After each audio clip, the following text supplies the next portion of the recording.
YouTube మొత్తంలో ఇలాంటి channel ఒకటి చూపించండి. ఒక వ్యక్తి లెవెల్ పెరిగే కొద్దికి ఏ విధంగా ఉండాలి, ఫ్యామిలీలో అందరు కలిసి ఎలా ఉండాలి. ఫర్ ఎగ్జాంపుల్, మనం నడిచి రోడ్డు మీద వెళ్తున్నాం, ఎట్లా పడితే అట్లా నడుస్తాం, ఏం ఇబ్బంది లేదు. సైకిల్ మీద వెళ్తున్నాం, లెఫ్ట్ సైడే సైకిల్ తొక్కుంటే వెళ్ళాలి. బండి మీద వెళ్తున్నాం, హెల్మెట్ పెట్టుకోవాలి. అట్లా కార్లు వెళ్తున్నాం, సీట్ బెల్ట్ పెట్టుకోవాలి.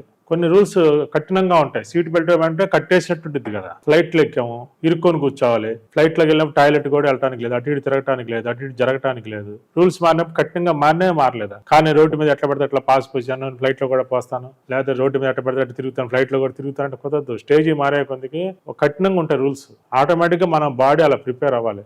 అలాగే జీవితంలో డెవలప్ అయ్యే కొద్దికి ఇంట్లో కూడా అలా రూల్స్ పెట్టుకోవాలి. అలాగే ఫ్యామిలీలో ఉంటారు, స్టేజ్ మారంగా అందరూ అనుభవిస్తారుగా, ఫ్లైట్ అందరూ ఎక్కుతారుగా, నలుగురు ఒకే రకంగా ఉండాలి కదా. నలుగురు కలిసి కట్టుగా ఉండి జాగ్రత్తగా మంచిగా వెళ్తే అభివృద్ధి చెందుతారు. డబ్బు పెరిగింది కానీ గర్వం కాదు. ఇక్కడ నేను చెప్తుంది రూల్స్, పద్ధతులను మార్చుకోవాలి కరెక్ట్గా. అలా కనుక ఎవరైతే అభివృద్ధి చెందుతారో, అందుకని చాలా మంది వాళ్ళు చూడండి, కొంతమంది ఎంత ఎదిగినా కూడా ఎంత లీక్గా ఉంటారు, ఎగిలిగా ఉంటారు, లేదా వాళ్ళ పద్ధతులు మార్చుకొని మళ్ళీ నష్టపోయే వాళ్ళు, మళ్ళీ కింద పడిపోయే వాళ్ళు బోల్డ్ ఎంతమంది ఉన్నారు.